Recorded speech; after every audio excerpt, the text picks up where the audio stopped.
ماشاء اللہ لا حول ولا قوۃ الا باللہ العلی العظیم اعوذ باللہ من الشیطان الرجیم بسم اللہ الرحمن الرحیم الحمد للہ وکفی والصلاۃ والسلام علی الذین اصطفی اما بعد فرب اشرح لی صدری ویسر لی امری واحلل عقدۃ من لسانی یفقهوا قولی وقل رب ادخلنی مدخل صدق واخرجنی مخرج صدق واجعل لی من لدنک سلطانا نصیرا بسم اللہ وباللہ وتوکلت علی اللہ قال اللہ تبارک و تعالی فی سورۃ القدر سورۃ القدر آیت نمبر 1 بسم اللہ الرحمن الرحیم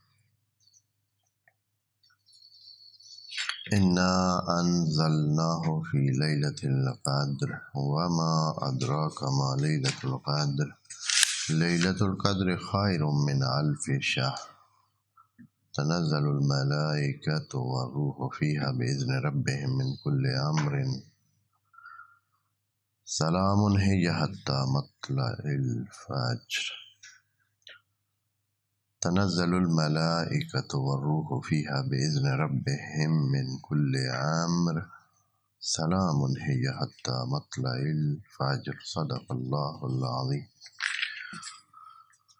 سورہ القدر جو کہ بہت ہی مہم سورت ہے، ہمارے اس میں جو منظومہ ہے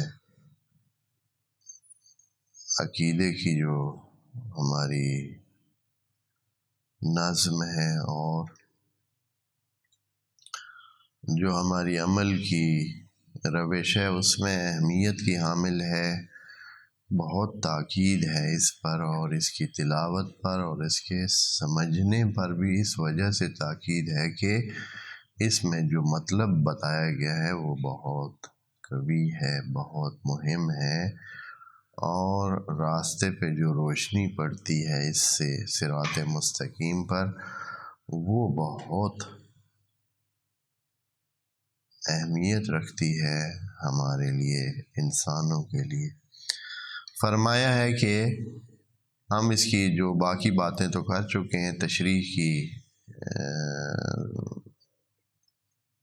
ابتدائی مراحل میں ہم موجود تھے۔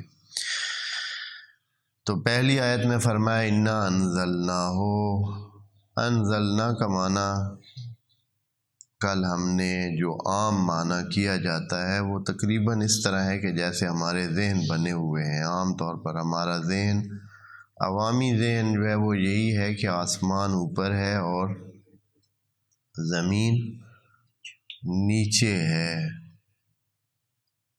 جبکہ یہ صورتحال آج کے علم کی روشنی میں ایسے نہیں ہے کہ کوئی آسمان ہمارے اوپر ہو، بلکہ ہمارے چاروں طرف کیا ہے؟ آسمان ہے۔ چاروں طرف کیا کہیں آپ، 6 طرف بنا لیں۔ وعلیکم السلام۔ ہاں، کیونکہ ہمارے جو اطراف ہیں وہ کتنے ہیں؟ 6 ہیں، اوپر نیچے دائیں بائیں آگے پیچھے ہیں جی، 6 مکعب۔ جیسے اب کعبہ کی شکل لے لیں، آپ کوئی بھی ایک ڈبی لے لیں، ایسے باکس لے لیں، تو اس بکسے کی کتنی سائڈیں ہوں گی؟ 6 سائڈیں ہوں گی۔ وعلیکم السلام۔ تو یہ 6 سائڈیں تو ایک جسم کی ہیں۔ ابھی سائنسدانوں نے ترقی کر کے سائڈوں کی تعداد بڑھا دی ہے، لیکن ہم اس میں اب نہیں پڑھنے والے کہ یہ ایک علیحدہ بات ہے۔ تو یہ جو زمین ہے اس کی 6 سائڈیں دیکھیں تو ہر سائڈ پہ کیا ہے؟ آسمان ہی آسمان ہے۔ اب زمین کی تقریباً گولائی میں لوگ رہتے ہیں تو سب کو ایسے ہی آسمان نظر آتا ہے جیسے ہمیں۔ آپ جانتے ہیں نا کہ زمین ایسے ہے تو یہ جو آبادی ہے وہ پھیلی ہوئی ہے، یہاں سے ایسے ادھر تک،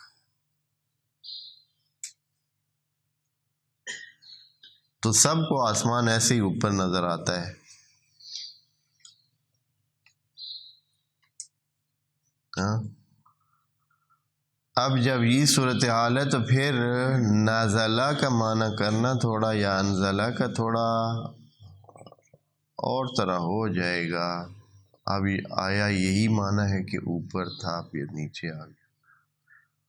پہلا معنی کہ خدا کی طرف سے کہ خدا تو ویسے ہی بلند ہے، مرتبے کے لحاظ سے بالا ہے، اللہ اکبر من یوسف. ہاں تو اس سے نازل ہونے کا معنی کریں تو وہ بھی ایک عرض کیا ہے کہ اس کا معنی یہ بنتا ہے کہ پھر ہم خدا کو کسی اوپر والی جگہ پہ قرار دیتے ہیں اور پھر کہتے ہیں کہ ادھر سے کوئی چیز آئی.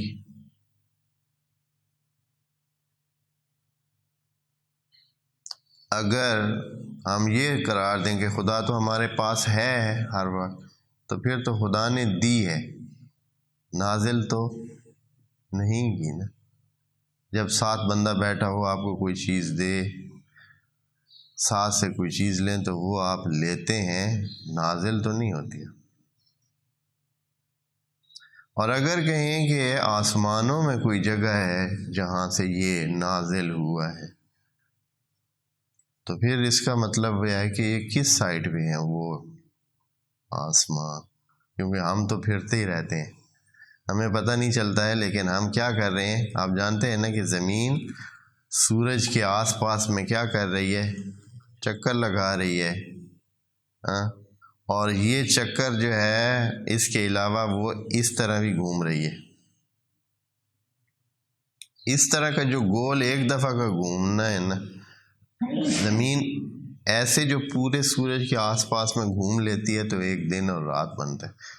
جیسے جیسے اس کی سائڈ اس کے سامنے آتی ہے، یا یوں کہہ لیں کہ خود زمین کے گھومنے سے جو ہے وہ دن اور رات بنتے ہیں. زمین کی جو سائڈ سورج کے سامنے آتی جاتی ہے تو وہ روشن ہوتی جاتی ہے، اور جو سائڈ اس سے ہٹتی جاتی ہے اس میں شام اور رات اور پھر صبح ہوتی جاتی. تو پھر یہ انا انزلناہ کا کیا معنی کیسے کیا جائے؟ سے عام طور پر وہی معنی کیا ہے، میں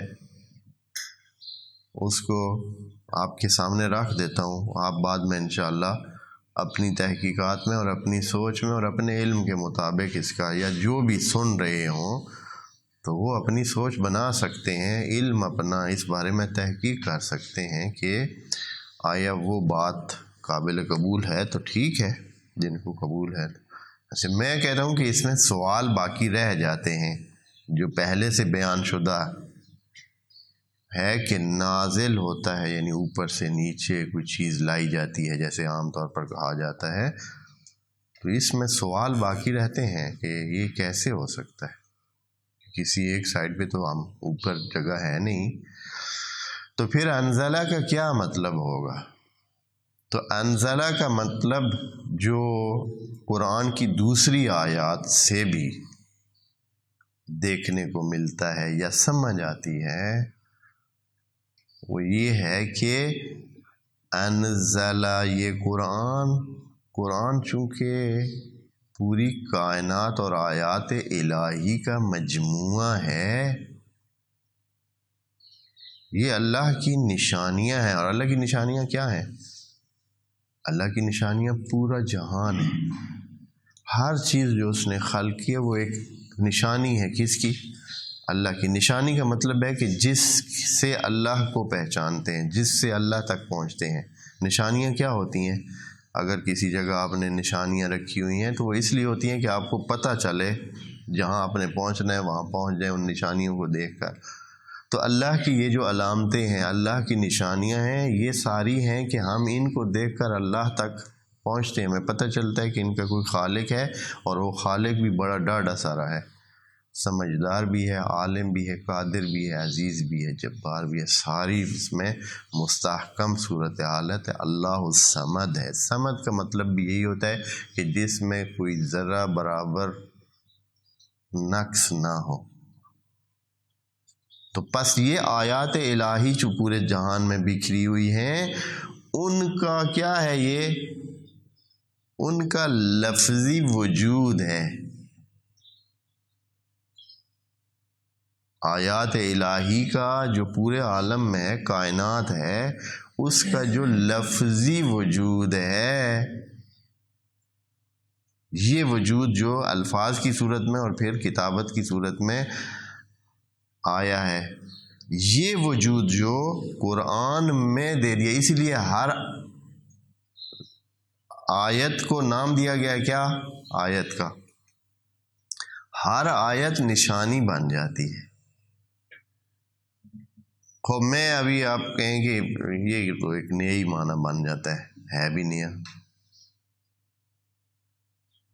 ہو سکتا ہے کسی نے ہزاروں تفسیریں ہیں، آپ کو یہ بھی بتا دوں قرآن کی کتنی تفسیریں ہیں بھائی؟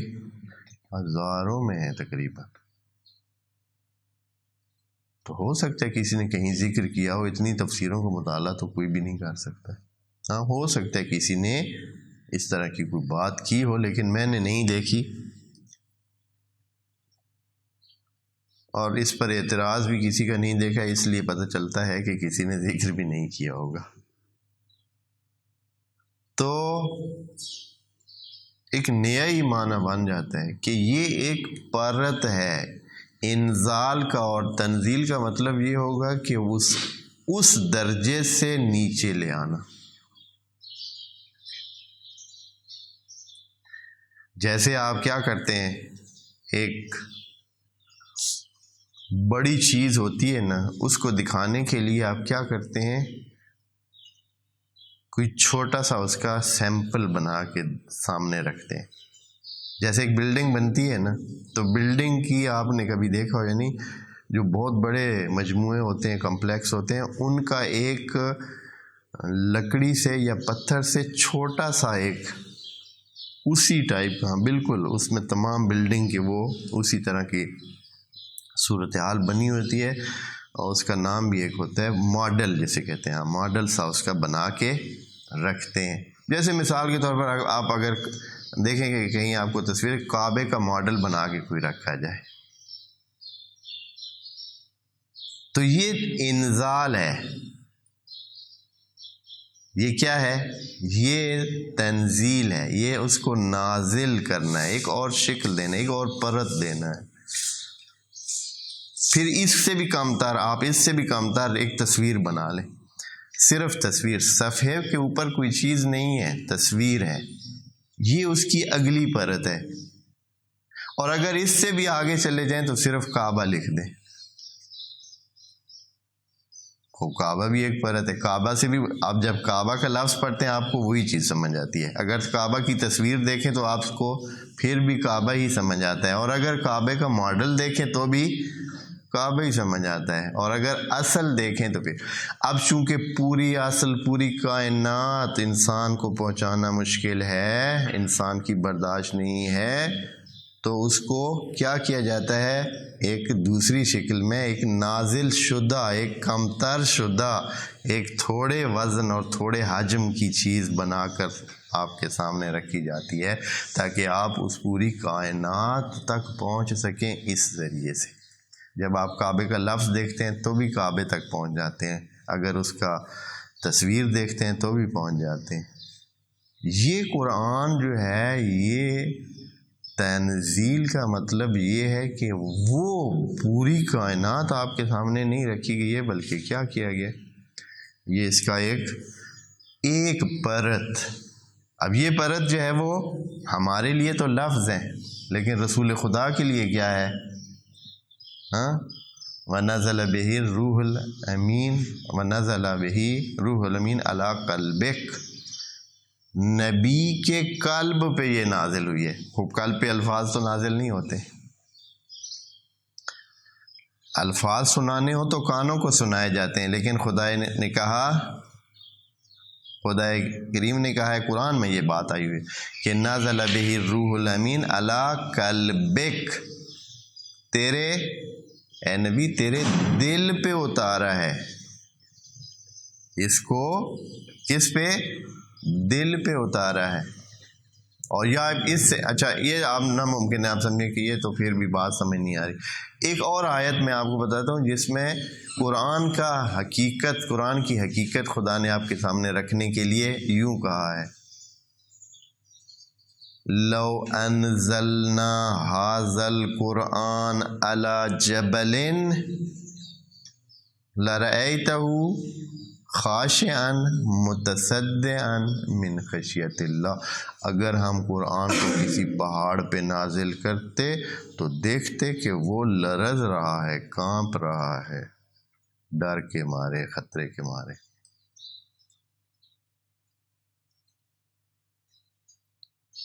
اب یہ کیا، یہ الفاظ ہے یہ قرآن اگر پہاڑ پہ رکھیں تو کیا اثر پڑے گا پہاڑ پر؟ ہاں، بس قرآن اس حقیقت کا نام ہے کہ جو نچوڑ ہے، یا یوں کہیں کہ ایک اور پرت ہے، ایک چھوٹی پرت ہے پورے کائنات کی، پوری کائنات کی ایک پرت ہے. اور یہ جو مشکل ہے لوگوں کے لیے اس قسم کی قرآن پیش کرنا، ہاں جیسے کہ خدا نے کہا ہے کہ فاتوا بسورۃ من مثلہ، اگر آپ کو ان کنتم فی ریب مما نزلنا علی عبدنا فاتوا بسورۃ، ایک صورت ہی بنا کر پیش کر دیں، ایک صورت بنا کر پیش کر دیں، ایک چھوٹی سی صورت ہی پیش کر دیں. بسورۃ من مثلہ، اس کی ایک مثل صورت ہی بنا کر آپ پیش کر دیں.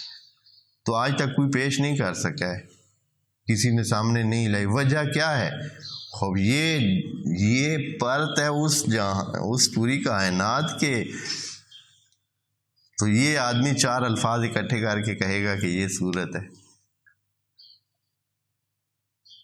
پر جو چیز پیش نہیں کر سکتے وہ الفاظ صرف نہیں ہے، وہ یہ ہے کہ اس چیز کی ایک پرت بنانا مشکل ہے.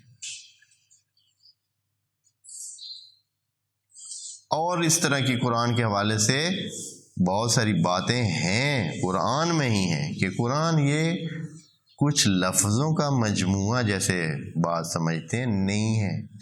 حقیقت قرآن اس سے بالاتر ہے، اور یہ والی چیز نازل ہوئی یعنی وہ اپنی وہ صورتحال تھی، اس میں چونکہ آگے لیلۃ القدر ہے، لیلۃ القدر میں چیزیں متعین ہوتی ہیں. لیلۃ القدر کی آگے تشریح انشاءاللہ کریں گے کہ لیلۃ القدر میں یہ خدا کریم نے سال میں ایک رات رکھی ہے، سال میں ایک رات، ہاں، جس میں ساری چیزیں کیا ہوتی ہیں؟ متعین ہوتی ہیں. اس دن اگلے سال کا آپ کا جو ہے نا پرچہ لکھا جائے گا، اگلے سال جو کچھ آپ کے ساتھ ہونا ہے اس رات کو لکھ لیا جائے گا، قدر ہو جائے گا، طے ہو گیا بس اگلے سال کے لیے. قدر جو ہی ہے ابھی قضا نہیں ہے، ابتدائی جو سلسلہ ہے وہ یہی طے ہو گیا کہ اگلے سال کے لیے، پورے سال کے لیے قدر کی رات میں اگلے سال اگر آپ کے ہاں مثلا فرض کرو کہ کوئی کچھ ہونا ہے تو وہ اس رات کو لکھا جائے گا، قدر کی رات. کچھ آپ کے فائدے کا ہونا ہے یا خدا نخواستہ کوئی نقصان کا ہونا ہے، جو کچھ ہونا ہے اس رات لکھا جائے گا. اور پھر ساری گوٹیاں ایسے سیٹ کر دی جائے گی کہ وہی ہوگا جو طے ہو جائے گا، کیونکہ ہر چیز کی مقدار اس رات فٹ کر دی جائے گی. یہ ایسے ہی ہے جیسے کوئی آپ ٹائم رکھ کر کوئی چیز کر لیں کہ بھائی اس ٹائم پر، جیسے الارم ہے آپ سیٹ کر رکھتے ہیں تو پھر کتنے بجے الارم ہوتا ہے؟ آگے پیچھے ہوتا ہے؟ نہیں ہوتا ہے، اسی ٹائم پر ہی ہوتا ہے. تو اسی طرح خدا کریم لیلۃ القدر میں تمام فرشتوں کے ذریعے تمام سیٹ اپ ایسا بناتا ہے کہ ہر چیز، کیونکہ ہر کسی کی قدر متعین ہوتی ہے، ہر شے کی قدر متعین ہوتی ہے، تو اس لیے کہا کہ انا انزلنا، یعنی وہ پوری کائنات کی جو ایک تقدیری صورتحال ہے اس کو ایک جوڑ کر قرآن کی صورت دے دی اس کو. اس لیے یہ نہیں کہا کہ انا انزلناہ علی رسول، یہاں یہ نہیں کہا، لیکن عام طور پر یہی سمجھا گیا ہے کہ جو نبی پر قرآن نازل ہوا ہے، پھر ابھی پڑھے ہوئے ہیں اس کا چکر میں، اب اس کو حل کرنے کے چکر میں سب پڑھ گئے ہیں مفسرین۔ اب جو یہ کہتے ہیں کہ اگر قرآن نازل ہوا ہے شب قدر، تو یہ 23 سال میں حضرت پر جو بار بار کبھی یہ آیت کبھی وہ آیت کبھی یہ صورت کبھی وہ صورت نازل ہوتی رہی ہے، پھر وہ کیا ہے؟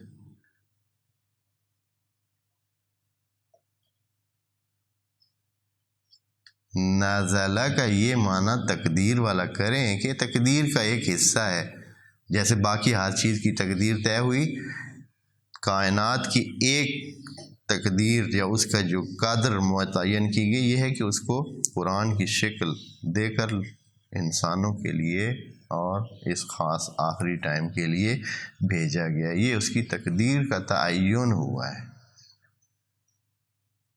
اور اس تقدیر کے تعین میں کیا ہوا ہے؟ قرآن کو اصلی شکل میں یا اس کائنات پوری تو پیش نہیں کی جا سکتی تھی، کیسے کیا ہے؟ اس شکل میں، الفاظ کی شکل میں انسانوں تک پہنچایا گیا کہ یہ الفاظ کی شکل اس کو ملے اور وہ الفاظ انسانوں تک پہنچے۔ پہلے نبی کے قلب پہ آئے، وہ اس کو اپنے قلب سے الفاظ کی شکل دے کر لوگوں تک پہنچائے۔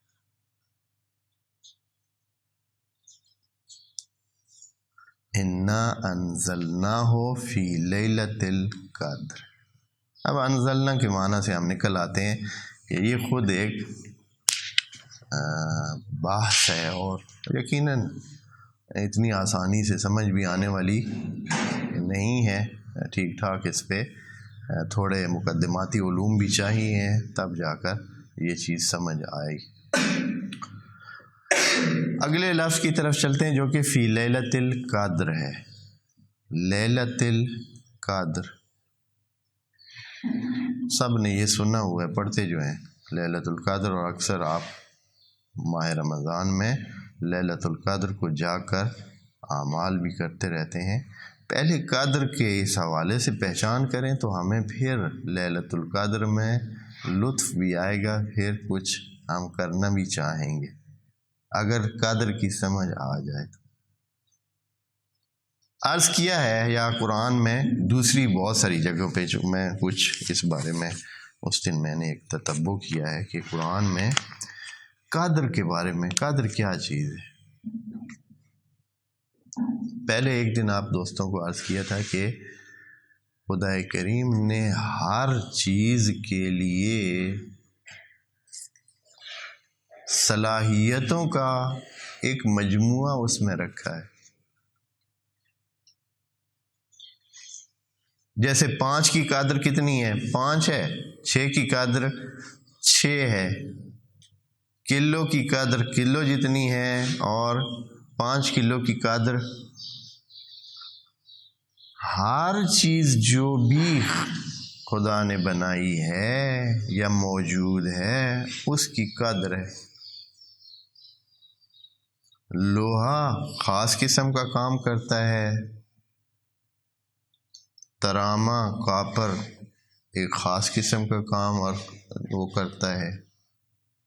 سونے کے اپنے، وہ بھی ساری دھاتیں ہیں، اس کے اپنے خاصیات ہیں، چاندی کی اپنی خاصیات ہے، باقی چیزیں بھی لے لیں، لکڑ کی اپنی خاصیات ہے۔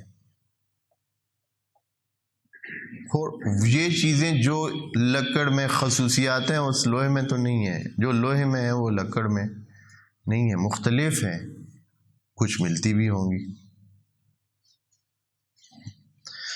تو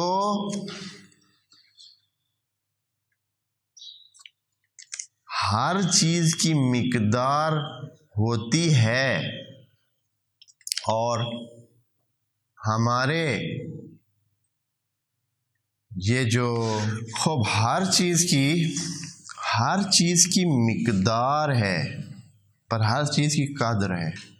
جیسے اب اس میں آ جاتے ہیں ہم اپنی زندگی کی طرف۔ ہماری زندگی میں بھی جو کچھ ہمارے پاس ہے ایک اس کی مقدار متعین ہو چکی ہے، وہ جاتی ہے۔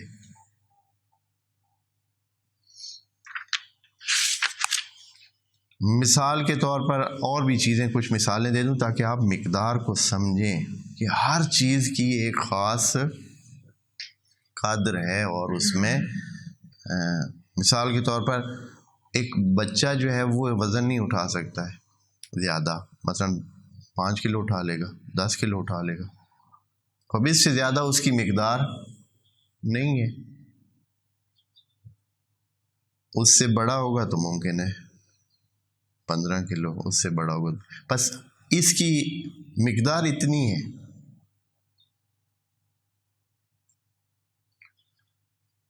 آپ نے کبھی دیکھا ہو یہ جو ہتھوڑے ہوتے ہیں، ہاں، بڑا ہتھوڑا وہ پتھر توڑ سکتا ہے. آپ ہتھوڑی کے ساتھ پتھر توڑتے رہنا، سارا دن آپ کا لگ جائے گا، کیونکہ اس میں وہ مقدار ہے ہی نہیں کہ اس پتھر کو کیا کر سکے، توڑ سکے.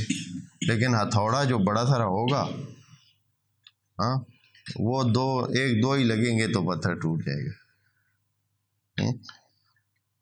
اب اسی طرح چلے جائیں، وہ جو کبھی آپ جولر کی دکان پہ جائیں،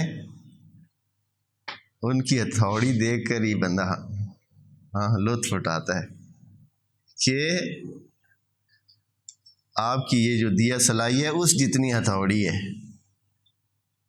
ہاں، دیا سلائی جیسے ہی آگ جلاتے ہیں اس سے تھوڑی سی لمبی ہوگی، سرا اس کا تقریباً اسی کے برابر، اس کے قریب قریب ہوتا ہے، وہ ہتھوڑی ہوتی ہے. اب وہ بھی ہتھوڑی ہی ہے، اس کے ذریعے آپ لگ جائیں کسی چیز کو، مثلا ایک پتھر کو توڑنے کے لیے، ہاں، اب اس میں وہ مقدار کتنی ہے، وہ اپنے مقدار کے مطابق ہی کام کر سکتی ہے، وہ بھی ہتھوڑی. بس ہر چیز میں ایک خاص مقدار ہے. پانی اپنا کام کرتا ہے، آگ اپنا کام کرتی ہے، لکڑی اپنا کام، ہر چیز کی مقدار. بس نظام جو دنیا کا چل رہا ہے یہ قدر پر ہی ہے. خدا نے کیا فرمایا؟ انا، سورہ قمر میں آیت نمبر 49 میں، انا کل شیء خلقناہ بقدر. یہ آپ مت سمجھے کہ خود بخود ہی لکڑ کو آگ لگتی ہے، لوہے کو نہیں لگتی. نہیں، اس میں جو مقدار رکھی گئی ہے وہی ہے. اور پھر لکڑ کو آگ لگانے کے لیے اور طرح کا ایک سلسلہ چاہیے. اگر آپ نے لوہے کو بھی آگ لگانی ہے تو پھر لکڑ والی آگ لوہے پر کام نہیں کرتی. لوہے کو آگ لگانی ہے تو اس کے لیے آگ کا درجہ اور چاہیے. لکڑی کو آگ لگانے کے لیے تو یہ عام درجے کی آگ بھی اس پر کام کر جائے گی، لیکن آپ نے اگر لوہے کو آگ لگانی ہے تو اس کے لیے کون سا درجہ چاہیے؟ وہ تو بہت ہیوی قسم کا درجے کے حوالے سے، گرمائش کے حوالے سے بہت زیادہ درجہ ہوگا، تو پھر وہ لوہے کو بھی آگ لگ جائے گی اور وہ بھی آگ بن جائے گا. ان کل شیء، کل شیء، کوئی چیز نہیں ہے جو مقدار سے خالی ہو. بس ہر چیز کی قدر اور مقدار خدا نے بنا دی ہے، اس کے مطابق ہے. اس میں آپ کے پاس اگر چھوٹا سا کنکر ہو، آپ یہاں سے پھینکیں دور جائے گا. بڑا ہو تو آپ اس کو یا تو پھینک ہی نہیں سکیں گے، یا پھینکیں گے تو کدھر، بس 2-4 فٹ آگے تک ادھر ہی پڑا ہوگا. خوب. اور اگر آپ کے پاس بس یہ چیز ہے کہ جو کم وزن ہو وہ دور جاتی ہے، جو زیادہ وزن ہو وہ قریب جاتی ہے. ہاں، اگر آپ کے پاس مرغی کا ایک چھوٹا سا پر ہو یا کسی پرندے کا چھوٹا سا پر ہو، پھر آپ اس کو پھینکیں، وزن تو بالکل بھی نہیں ہے اس کا، پھر کتنا دور جائے گا جی؟ ایسے آپ پر پکڑیں، کتنا دور جائے گا؟ ہو سکتا ہے ایسے پھینکیں تو وہ ادھر پیچھے چلا ہے. اس کی جو مقدار ہے، جو اس کے اندر ویلیو رکھی گئی ہے، اس میں یہ چیز نہیں ہے کہ صرف کم وزن ہے تو دور جائے گا. نہ، اس نے جو اس کے اندر بناوٹ اور اس کے جو اہلیت صلاحیت ہے، اس میں پھینکے جانے کی صلاحیت ہی نہیں ہے. کرین کتنا وزن اٹھاتی ہے؟ بہت وزن اٹھا سکتی ہے، ٹنوں کے حساب سے بہت بھاری بھاری 100 ٹن 200 ٹن تک بھی اٹھا کے ادھر ادھر رکھ، اسی کرین کے لیے آپ ایک ادھر سوئی ڈال دیں اور کہیں کہ اٹھا بھائی.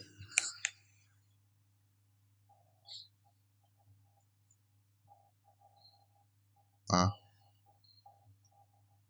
اب سوئی کو وہ پکڑ ہی نہیں سکتی ہے، وہ جو اس کا وہ ہوتا ہے کیا کہتے ہیں آگے وہ پکڑنے والا آلہ، اب وہ جتنا زور لگا لے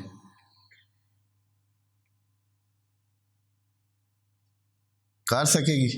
ہم نہیں کر سکتی، اس لیے کہ اس کی مقدار اس کے مطابق نہیں ہے. پس ہر چیز کی خدا نے ان کل شیء خلقناہ بقدر، قدر کے مطابق ہی کام ہوگا. اگر کوئی گاڑی کے نیچے آ جاتا ہے تو جو مقداریں خدا نے فٹ کی ہوئی ہیں اس میں اس کا مرنا ضروری ہے، مر جائے گا وہ حتماً. جو ہیوی قسم کی گاڑی کے نیچے مثلا آ جاتا ہے تو پھر اس نے کیا جو سیٹ ہوئے ہیں، یعنی اس کا جو بدن کی برداشت ہے وہ اس گاڑی کے ان پہیوں اور ان وزنوں سے کیا ہے، اس کے مقابلہ ہی نہیں کر سکتا ہے. اس کے بالعکس اگر اسے مثلا کوئی ٹھڈا لگے یا کوئی تو نہیں ہے اس کو کوئی خاص اتنا، بس ایک چوٹ سی آئے گی، اتنا آئے گی. بس مقداریں جو ہے نا وہ سیٹ ہوئی ہوئی ہیں. جب کوئی اپنے آپ کو نقصان پہنچائے گا تو ہو سکتا ہے اس کو حتماً اس کو نقصان پہنچے گا. اسے کوئی چھری سے اپنے ہاتھ کاٹتا ہے تو پھر کیا ہے، نہیں کٹے گا بھائی، کٹے گا نا. یا مثلا چھری اگر خدا نہ خاص نبی کی گردن پہ، جیسے کہ پچھلے زمانے میں نبیوں کو بھی بہت شہید کرتے تھے، تو اگر نبی کی گردن پہ چھری رکھیں تو کیا کہے گی چھری کہ بھائی میں نے نہیں کاٹنا، نہ آگے نبی ہے، کرے گی ایسے؟ نہیں بھائی، چھری کی ایک مقدار ہے، چھری کی جو قدر ہے وہ یہ ہے کہ اس نے جب بھی ایک نرم وجود پہ آئے گی تو اس کو کیا کرے گی، کاٹے گی. اور گردن کی مقدار یہ ہے کہ جب اس پر چھری جیسی تیز دھار چیز چلے تو اس نے کٹنا ہے. اس کی مقدار بھی آگے سے ایسے ہے، اس نے کٹنا ہے. اگر اسی کو آپ کیا کریں، ممکن ہے کہ کوئی ایسے ہی نرم کپڑے سے جو ہے نا آپ اس گردن پہ 100 دفعے پھیرتے رہیں، ہاں ممکن ہے زخم تو کر دیں لیکن کٹنے والی بات نہیں ہوگی. تو پس ان کل شیء خلقناہ بقدر. آگے ایک اور جگہ کہتے ہیں سورہ ہجر میں فقدرنا فنعم القادرون، المرسلات آیت نمبر 23 میں فقدرنا فنعم القادرون. سورہ ہجر میں کہا فقدرنا فنعم القادرون کا معنی ہے ہم نے مقدر تقدیر کی، اس کی فکس بنائی اس کی صلاحیت، اور ہم بہت اچھی صلاحیتیں بنانے والے ہیں، مقداریں بنانے والے ہیں.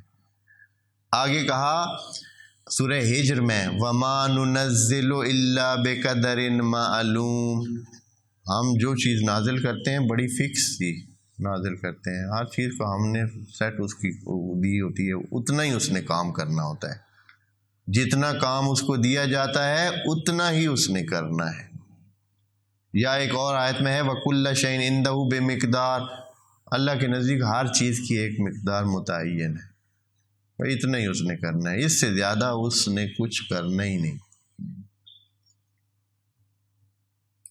یا یہ کہ کہا اس میں سورہ احزاب میں وَكَانَ أَمْرُ اللَّهِ قَدَرًا مَقْدُورًا، اللہ کی باتیں، اللہ کے کام سارے فٹ ہیں، بالکل کوئی اونچ نیچ نہیں ہوگی، جو اس نے سیٹ کیے ہوئے ہیں اسی طرح ہی ہوگا. قدراً مقدورہ، ایک خاص مقدار ہے جو خدا نے مقدر کر دی ہے اس کے لیے. یا آخری ایک اور آیت ہے الطلاق میں کہا کہ قد جعل اللہ لکل شیء قدرا، اللہ نے بنا دی ہے ہر چیز کی ایک فکس مقدار.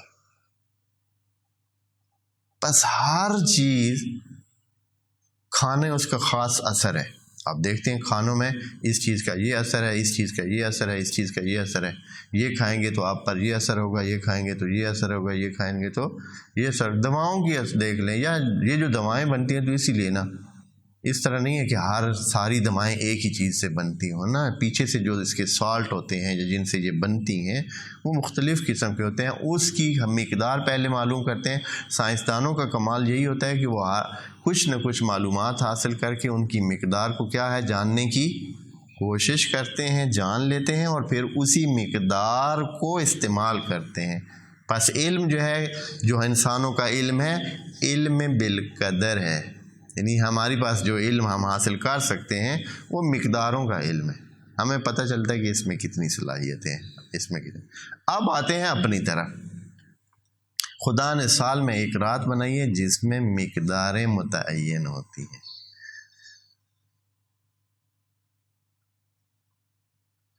ایک رات ایسی بنائی ہے جس میں کیا ہوتی ہیں؟ مقداریں طے ہوتی ہیں۔ لیلۃ القدر، کیونکہ اس میں قدریں رکھنے والا کون ہے؟ اللہ ہے نا۔ کسی چیز کی قدر زیادہ کر سکتا ہے، کم کر سکتا ہے، بڑھا سکتا ہے، ختم کر سکتا ہے، وہ صلاحیت ہی نہیں رہتی ہے۔ ایک بندہ جو بہت سمجھدار تھا، بہت یہ وہ تھا، خدا نے اگر اس کی مقدار کم کرنی ہے تو اگلے کچھ ہی ٹائم میں کچھ ایسی سلسلہ ہوگا، ایسی گوٹیاں سیٹ ہوں گی کہ اپنا نام بھی نہیں بتا سکے گا۔ بہت ہی چالاک ذہین فتین بن کے پھر رہا تھا، وہ بھی ہو سکتا ہے۔ یا یہ ہے کہ کیا کیا خدا کریم نے؟ آگ کو کہا کونی بردم و سلاما لابراہیم، اے آگ اب وہ مقدار نہیں چلانی جو تمہیں میں نے رکھی تھی۔ کونی، کون کا آرڈر ہو گیا، ٹھنڈی ہو جا۔ وہ جو مقدار تھی آگ کی، وہ جو آگ کی تقدیر تھی، قدر تھی، وہ جلانے والی تھی، لیکن خدا نے کیا دیا؟ خصوصی حکم دے کر آگ کو کیا کہا؟ کونی بردم و سلاما، برد بھی ہو جا، ٹھنڈی بھی ہو جا، اور اتنی بھی نہ ٹھنڈی ہونا کہ حضرت ابراہیم کے دانت بجنے لگ جائیں۔ سلام، ادھر آرام سے بیٹھے ہو۔ خوب مقدار تبدیل کر دی۔ اس دن بھی آپ کو عرض کیا تھا کہ مقدار ہمارے اختیار میں ہے، اس کو تبدیل کرنا، چیزوں کی مقدار کو تبدیل کرنا ہمارے اس میں ہے۔ خدا نے ہمیں ایک چانس دیا ہے۔ یہ لیلۃ القدر ہمیں بتانے کی ضرورت نہیں تھی، خدا کریم اپنے پاس اس کا علم رکھتا، اس نے کام کرنا تھا، اس نے تبدیل کرنی تھی مقداریں، جو کوئی کرنا تھا، ہمیں کیوں بتایا ہے؟ لیلۃ القدر کا پتہ ہمیں کیوں دیا ہے؟ کیا انسانوں، اس لیلۃ القدر میں آپ اپنی تقدیروں کو تبدیل کروا سکتے ہیں۔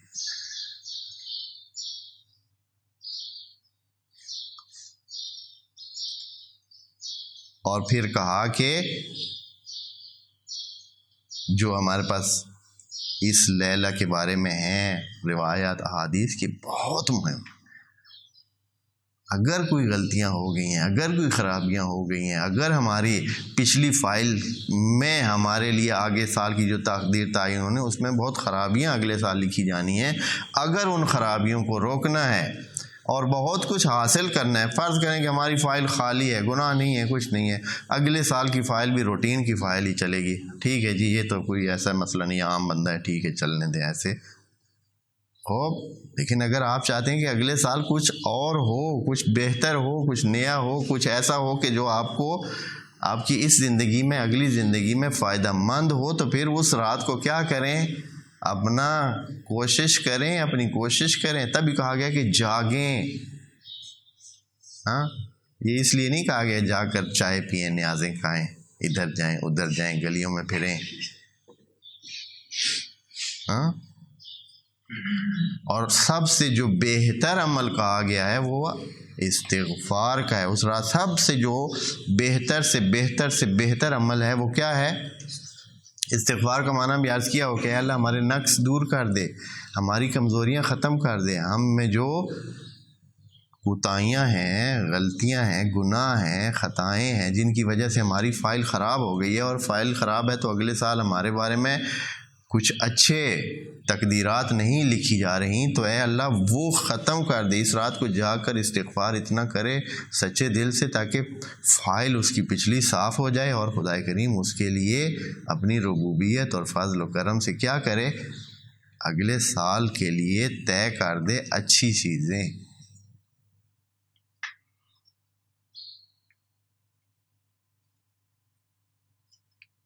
اور اس کے بارے میں خدا کریم نے کیا کہا، یہ سورہ دخان میں ہے، سورہ دخان میں یہ بات کہی ہے،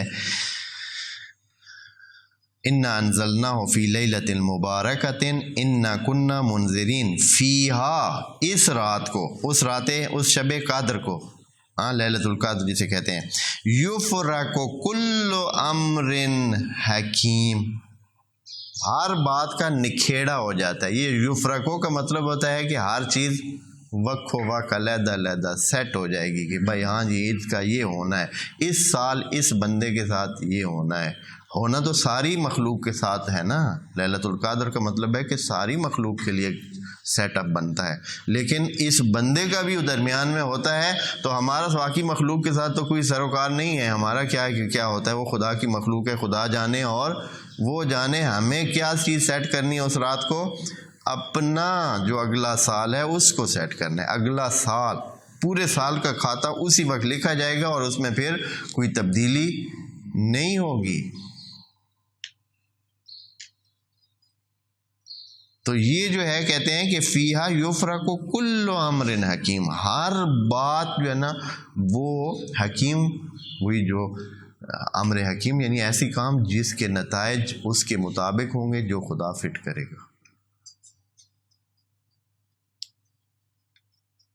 اِنَّا أَنزَلْنَاهُ فِي لَيْلَةِ الْقَدْرِ، قرآن کو ہم نے نازل کیا ہے کس رات؟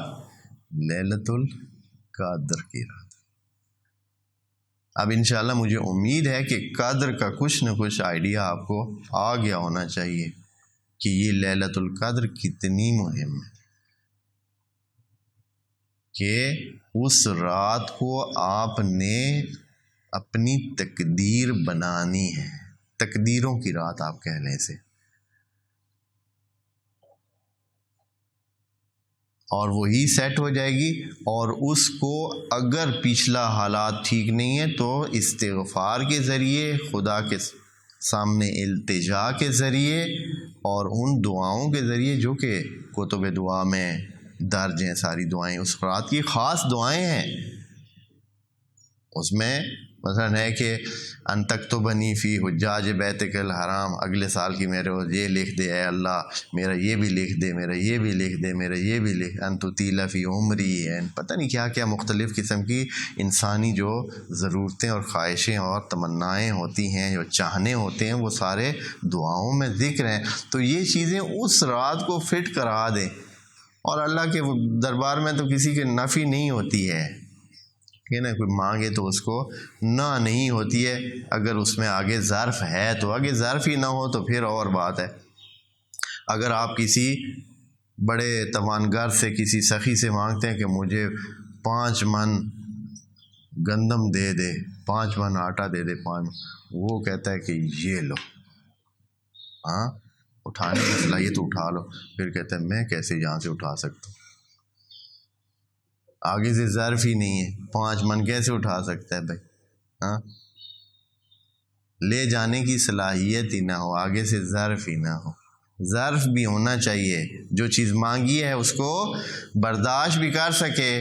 ہاں مانگتا ہے اللہ مجھے حاجیوں میں لکھ دینا، خدا مثلا کہتا ہے کہ چلیں ٹھیک ہے لکھ دیا، لیکن اب تم حج کو برداشت کر سکتے ہو. ہاں وہ حج کے ساتھ تو بہت ساری پابندیاں بعد میں لگ جاتی ہیں. آدمی کو ہر بندہ کہتا ہے حاجی صاحب،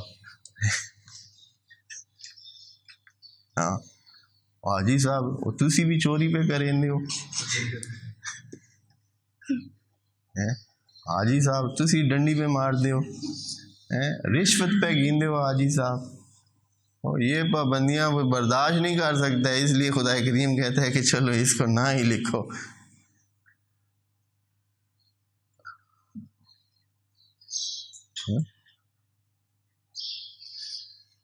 وہ ایک ہمارے گاؤں کا مرحوم ہو گیا، ایسے ذوق والا بندہ تھا.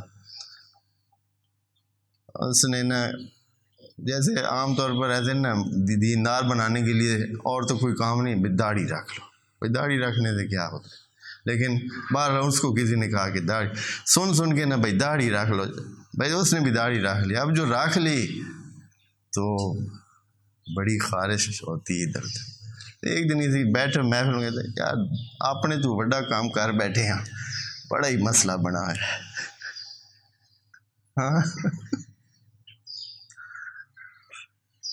تو یہ ہو جاتا ہے ایسے. ہاں اس لیے خدا ممکن ہے کہ کسی کی تقدیر میں وہ چاہے مانگے بھی اور اس کو وہ چیز نہ دے کہ اس کی برداشت نہیں ہے، اس کے پاس وہ ظرف نہیں ہے، لیکن اس کی طرف سے کوئی رکاوٹ نہیں ہے. رکاوٹ اگر ہوگی تو کس کی طرف سے ہوگی؟ لینے والے کی طرف سے. انشاءاللہ خدا کریم ہمیں شب قدر، لیلۃ القدر جو ابھی پڑھ رہے ہیں، اس کے پہچاننے کی توفیق عنایت فرمائے. السلام علیکم و رحمۃ اللہ.